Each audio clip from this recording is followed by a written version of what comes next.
Oh, here we go.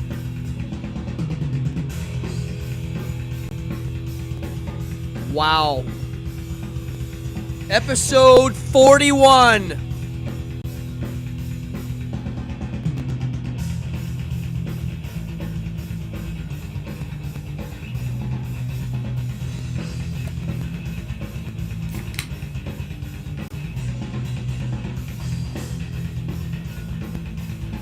Okay. Welcome to the evening hour, everybody.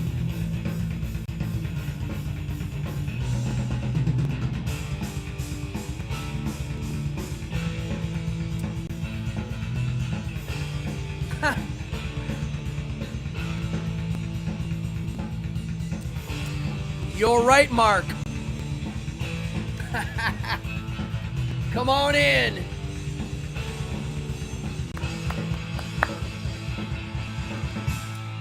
And we go to vinyl. What's up, William? Here we go. Auxiliary tape. No, where's my... There we go. The vinyl's on the tape. It makes no sense. What's up, everybody? I'm Cardone. Come on in. Wow, we got a fun one tonight. I wasn't sure what this was going to be until this morning, and you're going to like this. We got? Let's see who we got in the house. We got Eric, Corey, William, Jason, Mark, Sharky Voider Shark. Let's see, who else? Did I miss Sean? Who else is in here? This is going to be good. I have a good group in here. You're going to love tonight. Come on in. Let me get situated here. Let me know if it's sounding okay and looking okay. Again, all new equipment thanks to the donors. What else was I going to say? I had something else to say here at the beginning, and I can't remember. I got a great group in here already. I love Monday. No kidding. My favorite day of the week is Monday. I actually get excited for Monday morning because it lets me start taking charge of sorts. And I do, yeah, I am almost at 666 subscribers. Sherman Lazarus, come on in. What up, buddy? I'm almost at 666 subscribers. We'll debate that, Jason, in a second. Bring that up again in a little bit, Jason, about the fast food breakfast. Amanda, what's up, Amanda? How are you? Come on in. 666 episode. I'm 6 people away, I think. Am I 6 people away? Something like that. If somebody sees it before I get it, screenshot it. I want to get it when it's right on the money. I need a picture of that because, well, first of all, when I get to 666, I'm going to have a contest. Now, I'm guessing it's going to happen in the next day or so because it's only 6 people away. And Friday, I'm doing a Behind the Devil's Curtain. Yes, that is a great number. We'll talk about that. I'm going to do on Friday my Behind the Devil's Curtain episode 9. Love the number. And it's called, what's the name of the episode? I'm like, it's called, I can't even remember the names of my own TV shows here. What did I name the episode? Oh yeah, it's called Holy Hoax. Was the Big J a real dude? That's the subtitle. And I'm going to be doing a show on Friday on a very controversial subject on the historicity of Jesus. Something I've been studying for a long time. And if you don't know anything about the subject, you're going to love it. You're going to be like, wow, I never knew. If you are a Christian and want to... Hey, Pagol! I'll do the informal Bengali greeting. Hey, Bondu, abe cabanachos. Yeah, so if someone's Christian and they want to watch the show, I think they're going to be like, wow, I don't know what they'll think. I like a good, juicy debate. So if I have counterpoints to things, I would like to hear them. And I will then go research them. That's how I am. But it's on historicity. I'm looking at some of this stuff as a historian, not as a theologian, but from a historical point of view. And that's on Friday. Wednesday's show will be one of these, an evening hour, and I'm not sure the subject yet, but usually when I do a Devil's Curtain episode, I prep it on the episode before. I'll pick something close. Maybe I'll do it on the New Testament, or I'll do it on something that leads into the subject of the historicity of these folk. So yeah, I'm very excited. I actually delayed it for a little while because I knew I was going to be up for a lot of work. And when I mean work, it's like I need to formulate and organize what's going on here for an hour-long show on Friday. That's what it is. It's a lot of because my brain, I mean, if you watch this show regularly, and a lot of you do now, which is awesome, and I really like the chat room. For me, that's what this whole thing's about. If I didn't have a chat room, this would not be fun for me. And I have good people in the chat, which makes a difference. I delayed the episode. Yeah, I knew I was going to be doing a lot of work, and I know you guys are going to love it. So, yeah. And Wednesday, I'm not sure yet. Well, the magic ones, Ash is asking me if I'm going to do a magic, it's called Magic Method. They're the ones where I, like, teach magic, basically. If you notice, I do not do magic performances as a formal performance anywhere on my YouTube channel, unless it's one little trick, like one little, and I'll film it and make a little video. I prefer my actual magic shows to either, I need it to be either live or in a Zoom setting where I see and I can swipe and call on people. And that's what, and I also think magic's better when it's rare. I know a lot of Sherman, you'll know this. There are certain magicians that are literally doing tricks 24 hours a day. I don't do that. I actually like to hold back a bit because I think it's more powerful. So I don't do a lot of magic on here. I do a little, if you pay attention, of course, I'm always doing little bits. But the answer, if I'm doing a magic method, is yes. I'm working on a Cups and Balls episode. I want to teach my version of Cups and Balls to a regular crowd, people that aren't magicians, a simple version with home cups, plastic cups. And then I want to do another one, a special one on my version where I teach my version that I do in my actual show to the magic-y people. Yeah. So I am working on stuff. I was going to do a magic method on the die box, which is an old-fashioned magic prop that a lot of people know about and a lot of people don't know about. So I was going to do an episode where I show the ones that I own. I have two. Do I have two or three? Two. And then talk about the trick as a classic magic trick. I have one right here. I'm not going to show you. Yeah. Rick Sherman, who's in the chat room, who's also a magician, he said, some magi won't stop. Yeah. Dude, my mentor, Jeff Sheridan, said, what makes a miracle? It's rarity. I love that answer because it doesn't have to do with supernatural. It's rare. All right, cool. Come on in. We got a nice crowd. Mondays are always a nice crowd. What else? Friday show, Cups and Balls. Oh, contest. So, I went a little sidetracked. I kind of knew I was going to hit 666 this week. I didn't yet, so am I there yet? What am I at now? I knew, so I decided I'm going to do the show on Friday. I'm going to work all week on it, get it ready. It's a lot of info. And let me just see, what are we at? 660. We're still at 660. Oh, my mama's in the house. Mama. How are you, Mama? Mom, you won't like Friday's episode. See, I always warn my mother. The Friday Franola is the Jesus episode. You won't enjoy that one. But you might. My mom likes history, so you might like it.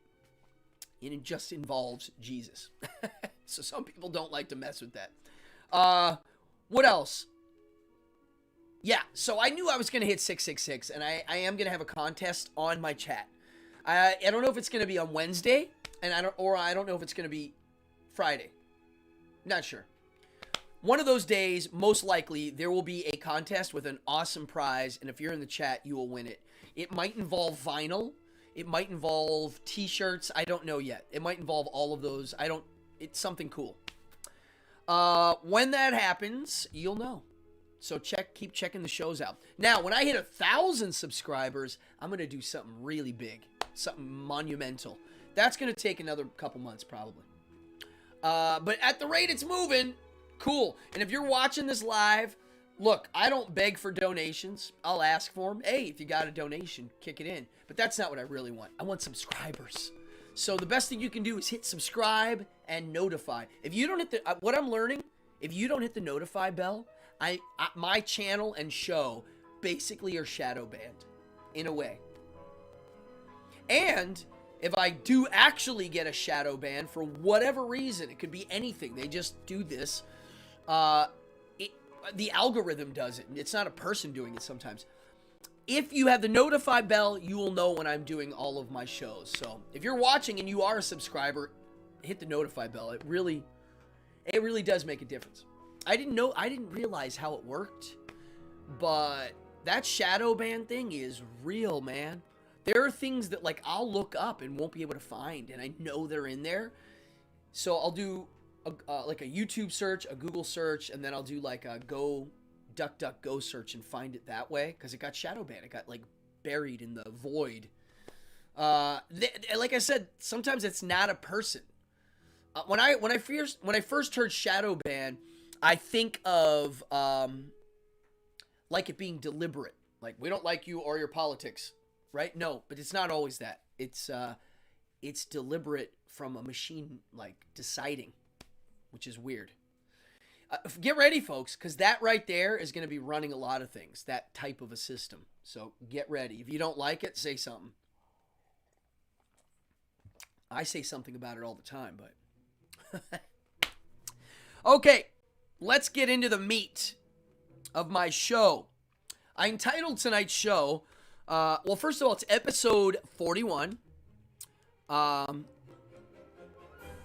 Yes, Talon. M. Diaboli is real. It's getting built right now. M. Diaboli is a t-shirt lifestyle brand that me and Stuart Palm created. And if you're interested, I'll tell you. The first thing you can do is do there, satanicplayingcards.com.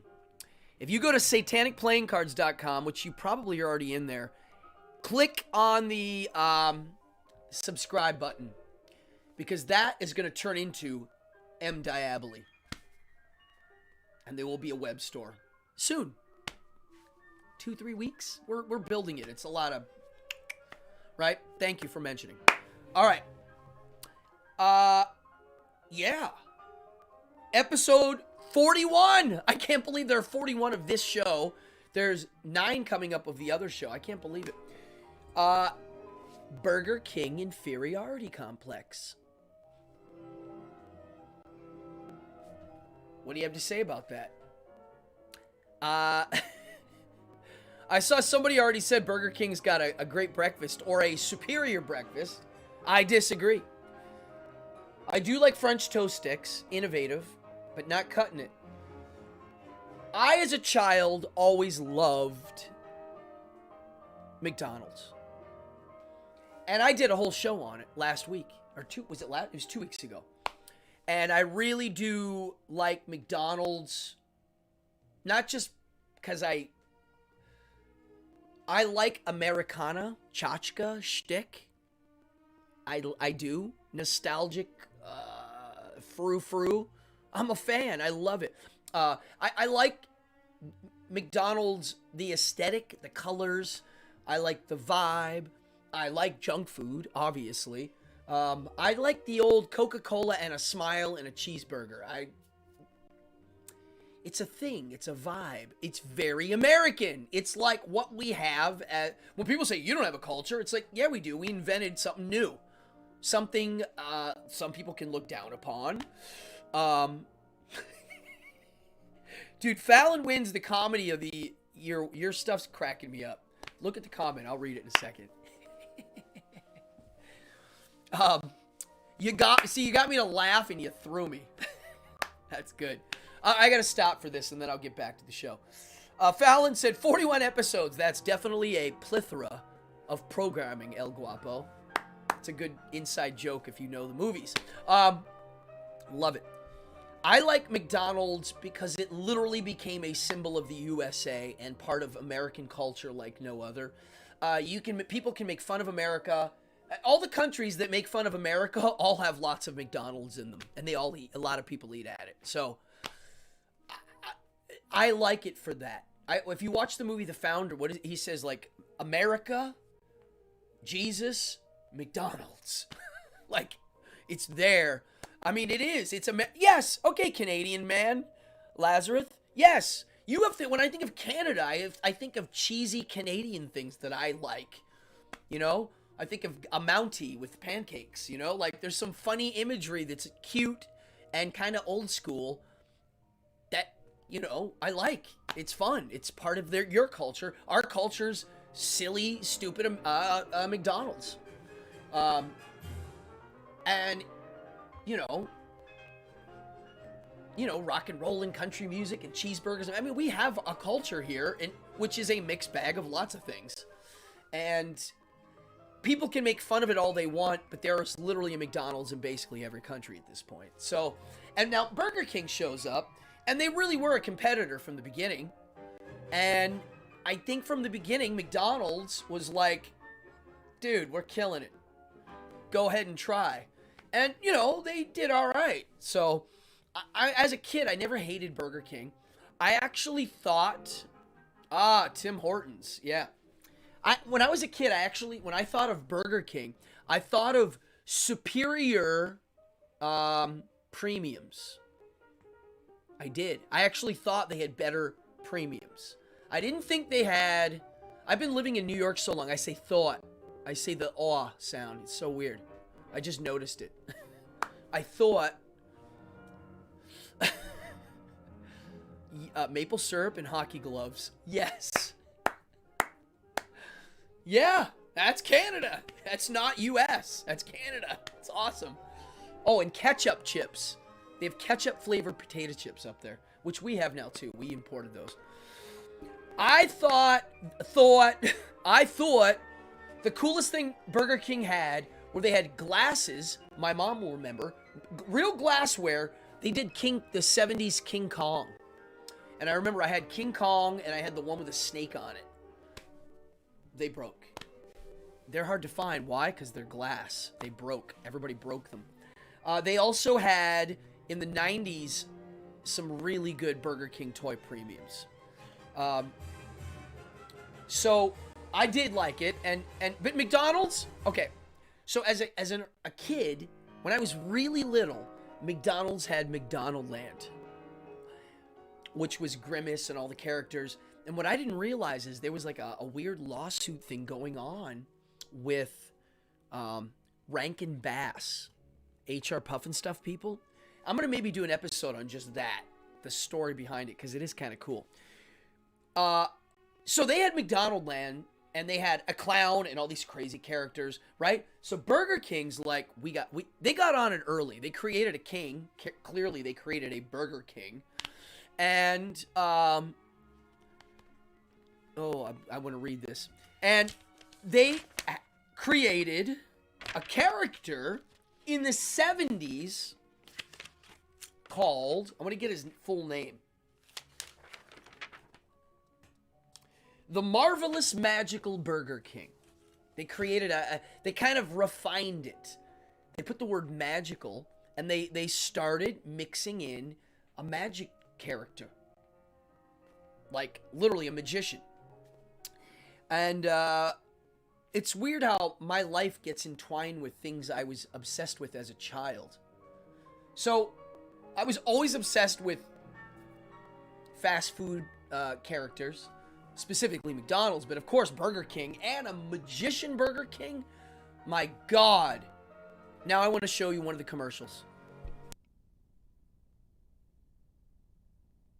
In person. Yay! I'm the marvelous magical Burger King. I can do most anything. Now watch me, kids, when I twist my ring like magic. We're at Burger King! There's more magic, Burger King. I'm the marvelous, magical Burger King. I can do most anything. I love magic and food that's fun. So I'll make a burger disappear, make it come back here. Turn apples into pies right before your eyes. Turn onions into rings. As we can see! Put a shiver in the shake. It's easy for me. I'm the marvelous, magical Burger King. I can do most anything. I love magic and food that's fun. So You got fun for everyone! Burger King, yay! All right. I don't know if you remember that. That's one of many. And I liked that when I was a kid. I could tell when I was a kid that guy was doing real magic. I was like, those are actual tricks, I think. They look like sleight of handy. Or like the handkerchief looks like a trick handkerchief, right? So that drew me in. And I liked the guy's face. I thought he had a cool look. He looked great. I always thought whoever the actor... Oh, the actor there, I'll tell you his name. Hold on. Dick Genola. His name is Richard Genola, which is funny because Toilet Boys, that guy in my band, the guitar player, Rick, his last name is Gianola. It's almost the same.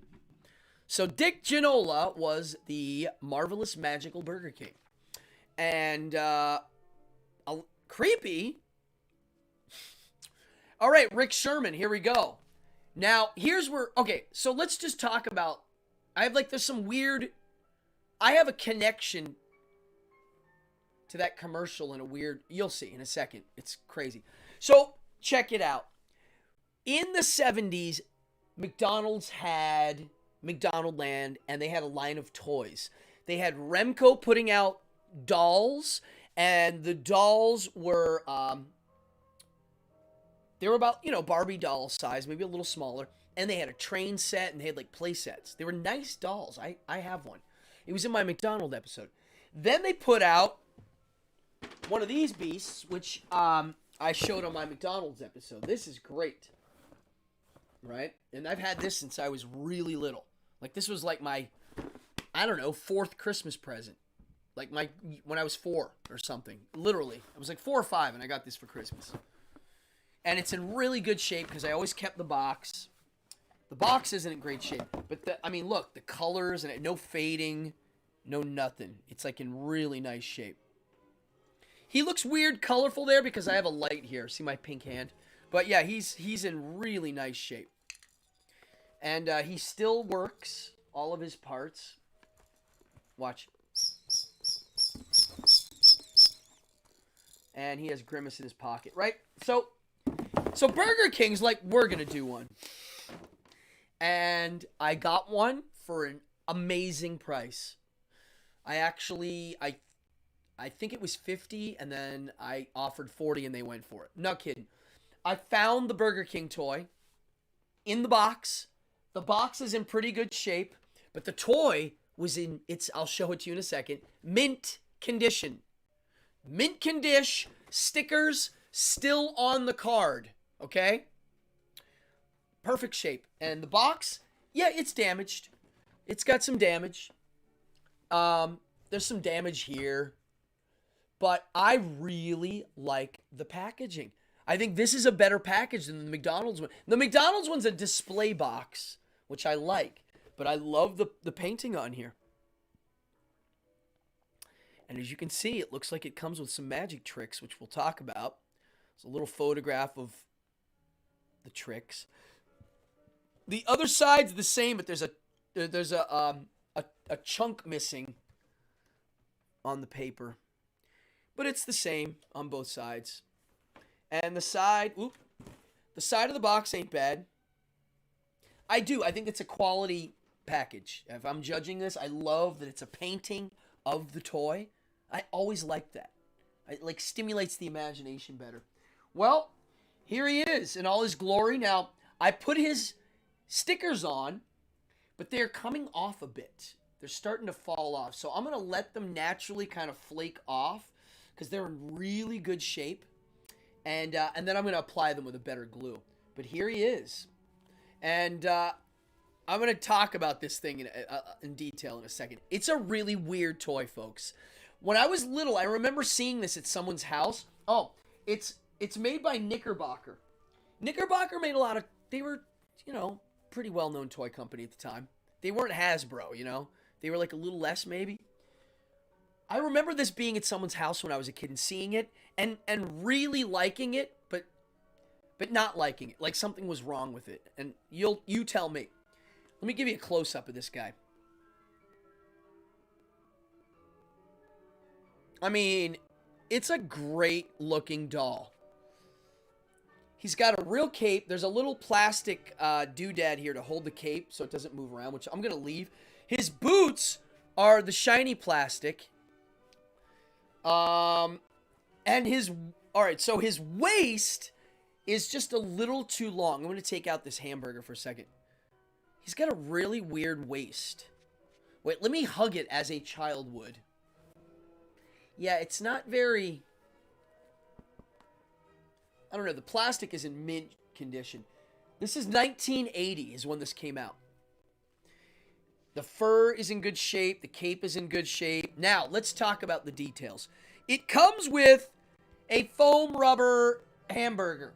And it says on the box, make it appear and disappear. And it's this. What the heck does that mean? Really? You're 5 years old. You're like, disappear. Appear. I mean, I guess you can crunch it up. And maybe the kid could hide it in his hand. I'm like, I kind of want a hamburger. Oh. Right? But I don't think it fits. I don't even know if that looks good. Does that look good? I'm doing that now. I'm doing a famous move for regular Magic. I don't know. It takes 40 years of practice to be able to do the trick that you are supposed to do at 5. So that's one magic trick. The other one is an actual magic trick built into the toy. And if you look, I'm going to come over here now. See his hand? He's holding a handkerchief. Well, if you pull it, it changes color. It goes from a greenish color to a blue color right in his hand. And it literally works like the magician trick handkerchief does in real life. It's not a bad idea. I actually like that. Now, here's the weirdest part of this thing. So there's a sticker here, a sticker here. He came with a ring on his finger that there's a sticker on. And he's got a secret compartment in his side. And if you put your finger in, inside, there's a ring that the kid can wear. Now, this thing here is micro. I mean, it doesn't even fit in my pinky barely. So that's all it came with. A magic ring, a hole in his side, and I'm guessing you could stuff the hamburger in there too, and this trick handkerchief, and that's that. I mean, I don't know. I don't know what a kid would think about this. At the time, I didn't have one as a kid, but it's a little weird. Maybe I would have loved it. I don't know. I love the package. Let me see something. Can I get him to sit? Nah. He's not going to sit. Oh, maybe I can get him to sit like this. Oh, yeah, this is great. Stay. Don't move. All right, you can lay down. Now, before I show you, I have some other McDonald's premiums here. I have these. These are, these were 90s monster toys. Look, there's a Wolfman and a Dracula. And these were, Frankenstein used to light up. These were Burger King premiums. Look how cool. So Burger King had some cool toys. Now, let's talk about the magic part. Because here's where it gets weird and kind of interesting. When I first moved to New York City, there was a guy I met named Tony Hassini. And I'm not even sure if he was from here. If you know the answer, let me know. I believe he's from Cyprus originally, the island of Cyprus. But I don't know if he lives in the USA here. Actually, I don't even know if he lives in the USA. But he was in New York City all the time because he was a man who founded the IMS, the International Magicians Society. I'm going to tell you some info. You think the Ronald doll is weirder? Oh, well, we can compare them because it is weird. They're both weird. So, this guy, Tony Hassini, owns and operates a company called International Magicians Society. And what it is it was a mail order, it was a magic club where if you joined, you could get access to a mail order catalog. And then you had to pay for those. And it was like learning videos. But he also gave out magic awards. Like Magician of the Year, Mind Reader of the Year,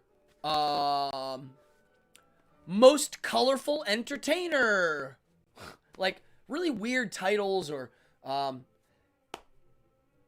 I'm just trying to think, the greatest tattooed magician. I'm making that up. But stuff that was kind of odd and he'd give awards for. Come to find out, anybody can get an award if you pay for it. It's one of those kind of things. The thing that's funny is there's a lot of professional magicians that use his awards on their website. Sorry to leak that if anybody's in here watching that does that, because I know some people that do it. I don't get it. I couldn't do that. It's weird. But it's kind of a not a real thing. You just fly him in and he gives you the award. Guinness does that. Guinness Book of World Records, I hear, has similar stuff. You have to pay them to come to take the test. This is different. This is you pay for the award, basically. So, that guy, I met him. He seems like a nice guy. I just, he has a business he runs. He seems like a legit dude. He was the magic consultant for all of this stuff. Amazing. He literally was the guy that they brought in to be like, all right, you're going to do magic. You're going to be the consultant for all of this. So what tricks can we do on these commercials and blah, blah, blah, right? And they did live shows. They did like baseball 8th inning shows, or is it 7th inning? They've, promos for Burger King with a magic king doing tricks. And probably they had different ones doing it at the time. Just like McDonald's has lots of Ronalds. So Tony Hassini was hired to be the consultant. Pretty cool gig. If I got hired to be like a magic consultant for McDonald's for, 25 commercials, that would be a sick job. So cheers to that, Tony Hassini. My question is this. And this is how I end the show tonight, which we could probably end with just this alone. And this is the question, and this is where philosophy comes in, and this is where I want everybody to talk. When you see a character in that commercial I showed doing magic, right? Does it matter they're doing real magic or not? Meaning sleight of hand style magic. Because if you watch that clip, it's basically all real tricks that can be done, but edited perfectly. And I think there was a couple they did use special effects on some of those commercials. They would mix them. My question is, why bother? Why?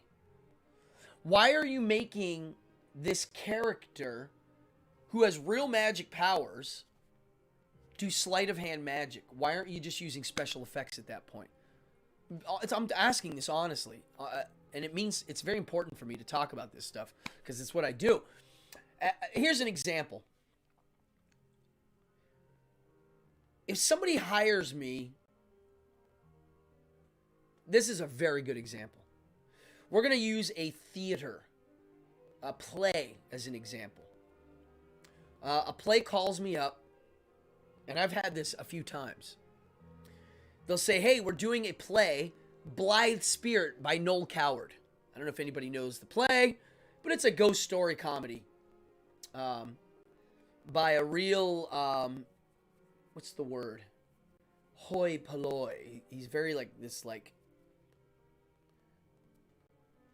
well, okay, real magic, you mean like sleight of hand magic, Jason, right? I'm curious of why. Okay, here's why.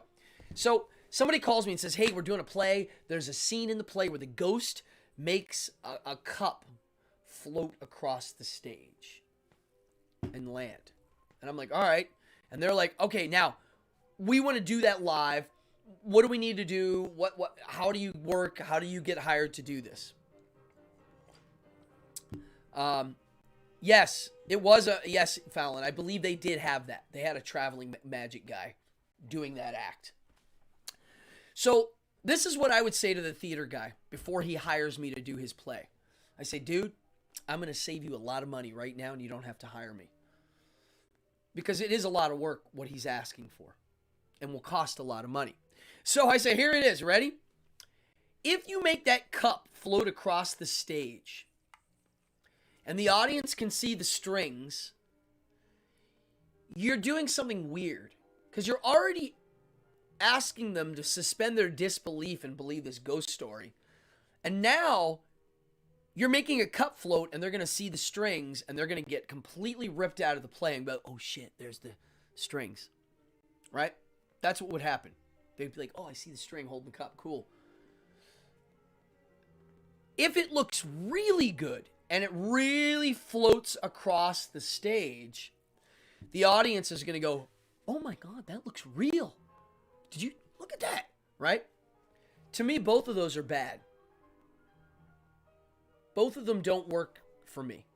If I'm a director, I don't like that. Even the second one, which sounds great. I'm sure some of you know why. Well, both of them, you're ripped out of the story. Even the one that looks real. And to me, it's an inconsistency.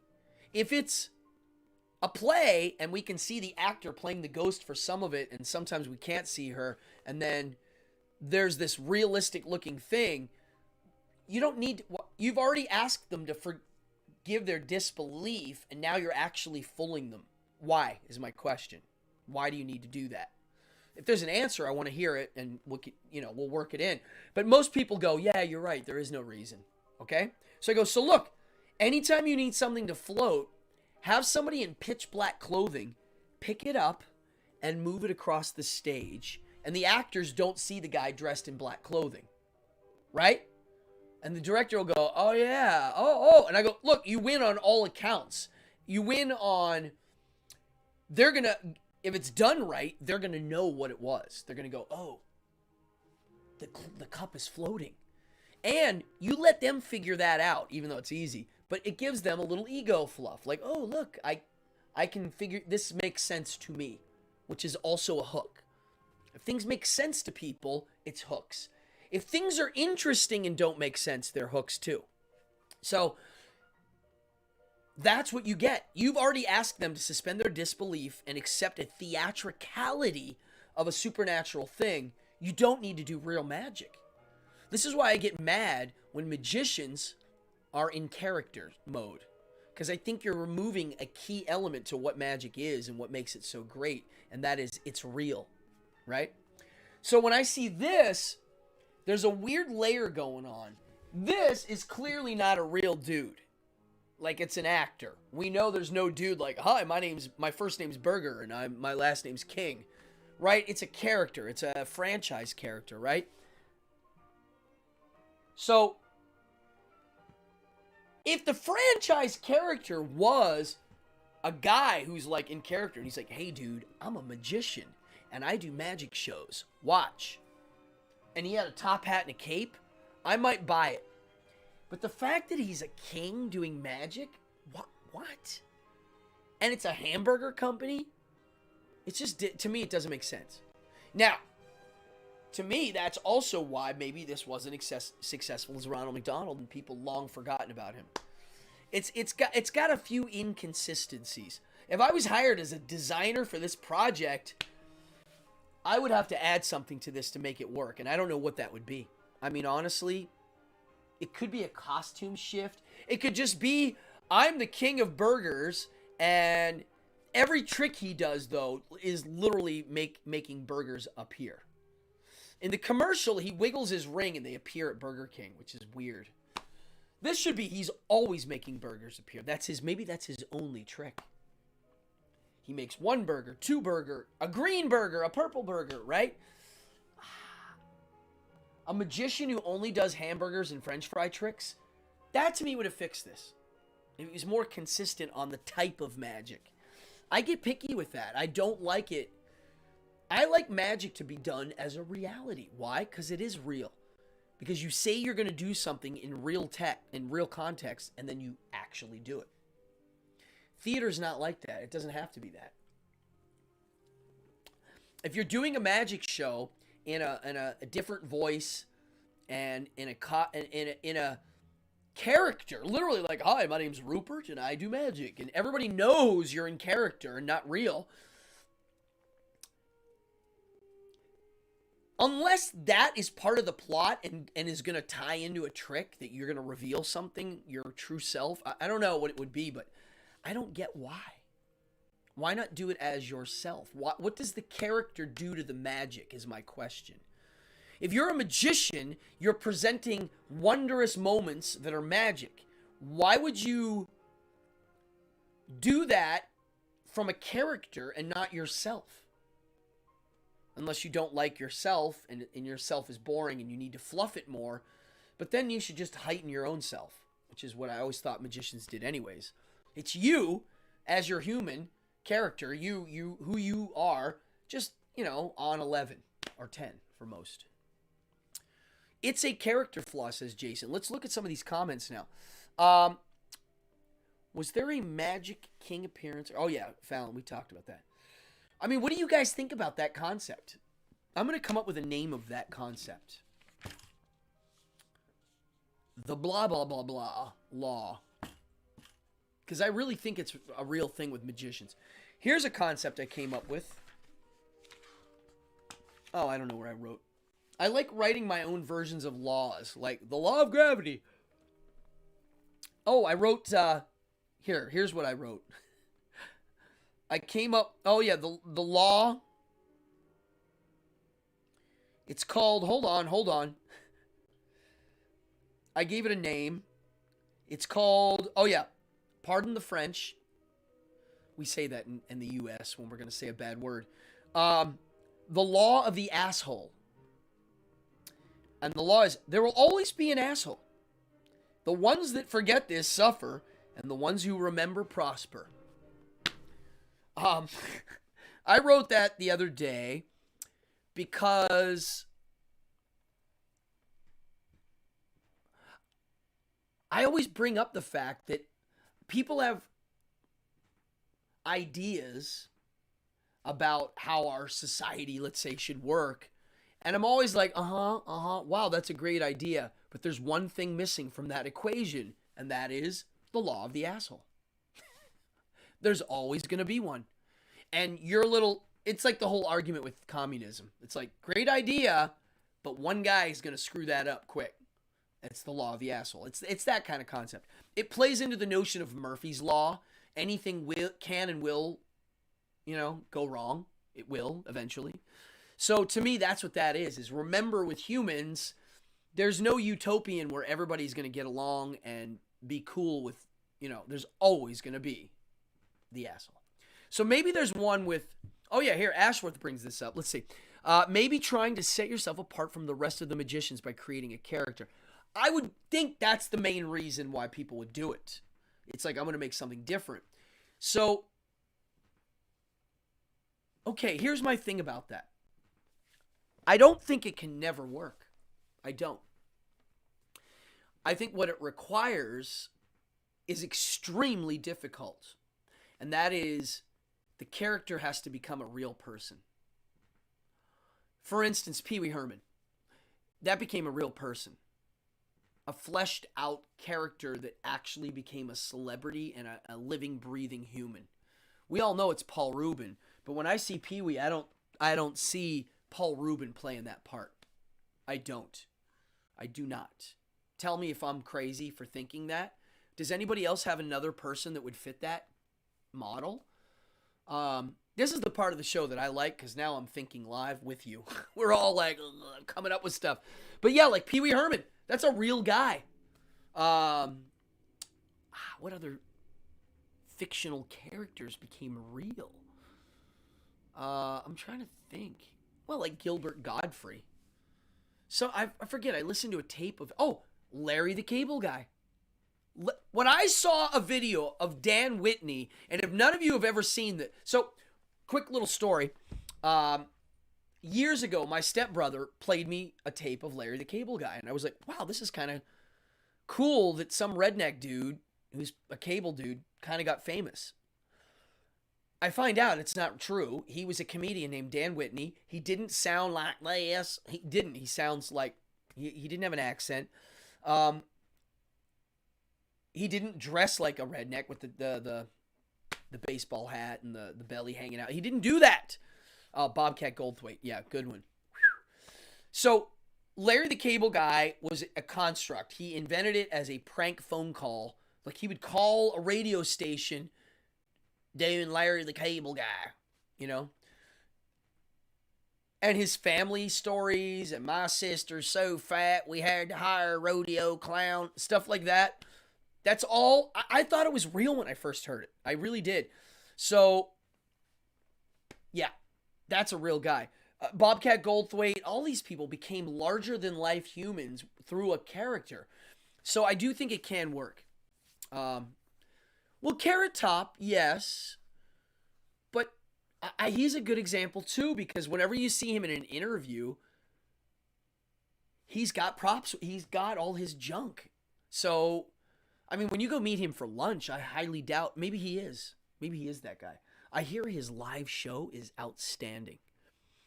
As a teen, I kind of thought he was a hack, but I don't anymore. I think he really is good. He just looks weird now. He looks pretty. He's got a pretty man face. He's got a facelift and like makeup, curly red hair, and he's jacked like Hulk Hogan. He's got a really neat look. Elvira, bada bing, bada boom, Steven. Exactly. I don't think of the Cassandra Patterson when she's around. That's a real person. I think because they lived in those characters, think of how many things she taped in that character. And when you're in the garb, you are that person, you know? So I don't think it cannot. I think it can work. But I think it's way hard, and you're making it an uphill battle. You really are. Because it can work, but it's still missing. I'm going to say that. Because it's not real. It would work if Pee Wee Herman did a magic trick. Let's say Pee Wee Herman was a magician and a living and breathing weird guy that did magic. It would be cool if he did something live that's like, wow, that really was impossible. And he really looks at the camera and he's like, because it really is. And he says it really honestly. Then I would be like, wow, I believe in magic, you know? And to me, that's what magic is. You're really, the goal of a real magician is to create a moment of wonder. Real wonder, not like sort of wonder. Well, Gomez Addams, that's interesting. Gomez Addams, though, I don't think he did interviews in that character, did he? He might have. I might be wrong on that. If he did, that's nuts and cool. But I want real wonder. And I think that moment of, Tiny Tim, yes. That moment of like, wow, should make you question reality. Just a little bit. Maybe there's something, even as a kid when I would see magic, I'd be, is there something here I don't understand and never will? Are there moments here that are truly, there's something else going on here that I don't know? Maybe. To me, that's what a magician's job is. So that's why I get picky with this stuff. Some people are like, why do you think this much about it? I go, because I have to. I have to. I have no choice. It upsets me if I don't. I don't know. My ego likes to know what I'm doing is improving, and I feel it's my duty for it to be as best as it can be, that moment of wonder or whatever it is, because I'm giving it away. I'm showing somebody. I'm putting it out into the world, just like I am here live. So I care about the quality, you know? And I really want my magic to actually mean something. I don't want it to be secondary to, you know, if I'm doing magic at an event, it can't be secondary. It has to be primary. Like they have to be like, wow, that was fun. Like that magic was fun and amazing. The amazing is the key word. If it ain't amazing, I always, when I give magic lessons, I always tell people, you don't want this reaction, which is what most magic gets. Huh. I call it the humph, right? The huh. And Sherman, you know about this. Some tricks get a, oh my God, like, or what? You know, they just stop, like everything stops. Or it gets a, huh, that's kind of neat. The kind of neat humph is not good. And by adding a character, I think you get more humphs. Well, it's like a comedian magician. Comedian magicians can fool the heck out of you because they're using comedy as misdirection. But I've seen comedian magicians that rely too much on the comedy and the magic is secondary. That's okay. That can be entertaining. Just like a ventriloquist who moves his mouth can be entertaining and really funny. They're not a ventriloquist, but it still can be entertaining. It's just what you want to be. It's what you want to know, what you want to be. I wanted to learn how to do the real stuff so that I can say, hey, I do the real stuff. Now, back to Burger King, why use it in a TV commercial? Well, two reasons. A, back then, special effects cost money.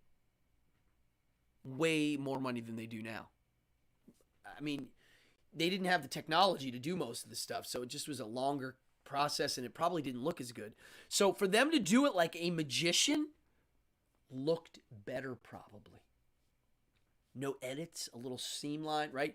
Now with technology, they don't need a real magician. When people call me to do commercials, I get called to do TV commercials a lot. Okay.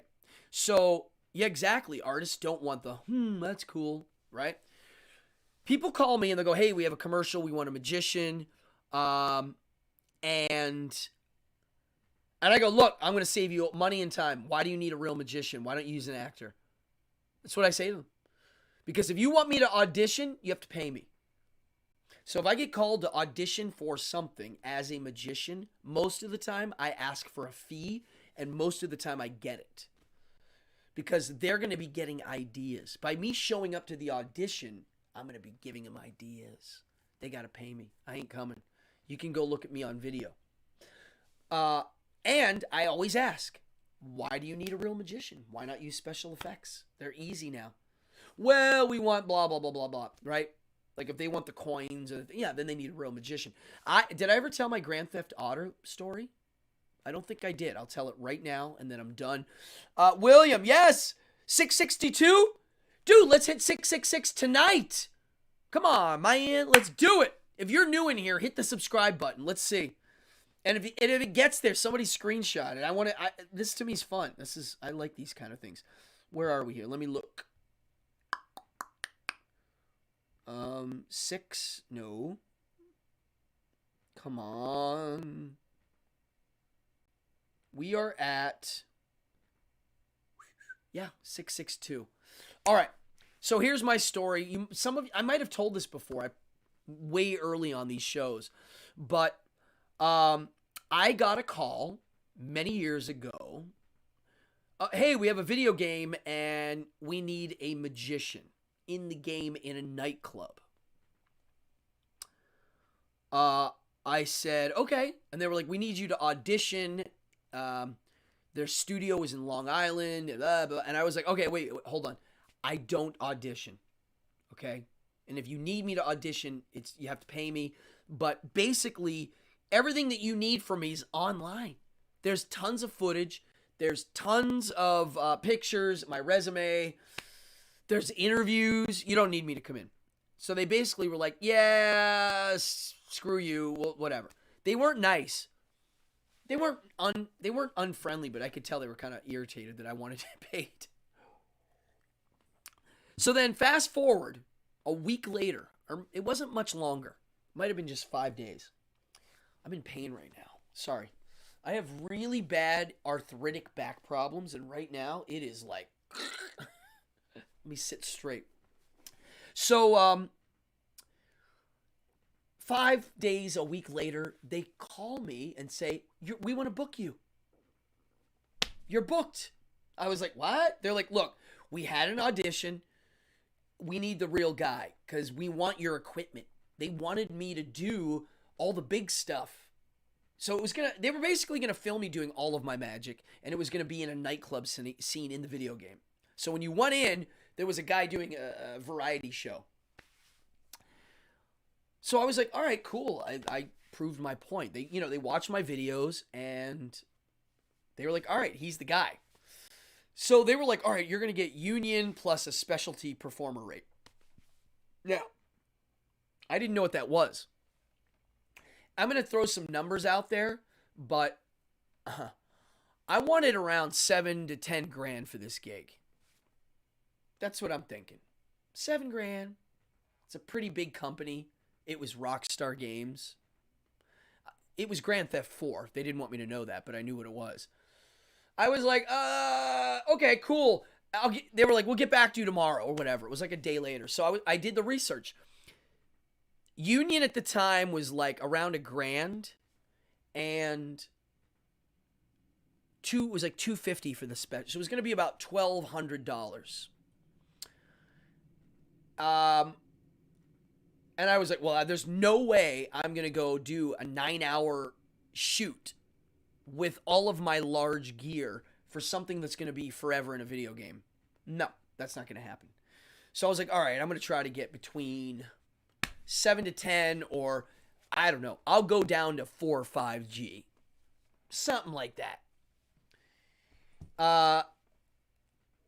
So I tell them, they call me and they go, all right, what's going on? And I'm like, look, guys, I need a lot more money. A lot more. This is not, I was like, I won't even rent you my equipment to take pictures of it for that much. There's no way. I can't do that. Like, if you want me to drive far into Long Island with all of my large gear, put the dots all over it, and me do all these tricks in their entirety for 9 hours? For that? No. I'm not an actor. This is why I'm not an actor. I get paid that much for 1 hour of card tricks sometimes. I'm not bragging. I'm just saying that's what corporate money is. When you do a professional show for a corporation, $1,000 is the low end. So I was like, no. I need way more. And they were like, all right, well, you're not getting, I was like, I'm not doing it. I do believe the game has, I'm not going to say who's in it because I think I know. And I don't think it's a magic act. I think it's a fire act, actually. So they went with somebody else who took the money and ran. I couldn't do it. Vincent Price Fallon. There's a character who became a real character. Correct. He embodied the ghoulish gentleman. And he did interviews and he played with, why did I not think of him? He's too real. That's why I missed him. He's too real. He is a real guy. Love it. So that's my story about, I was just like, I get why you want a real magician. You want it to look like a real magic act in a nightclub, but it's a weird medium, My best buddy from college, Michael Hollick, he is Nico in that game. I don't know if you're watching, Michael. Shout out to you. He had some problems, too, with being an online actor. You should look it up. I think there's some articles on it. I was like, I'm not working for this. Now, turns out Grand Theft 4 made more money than Iron Man. They made a lot of money.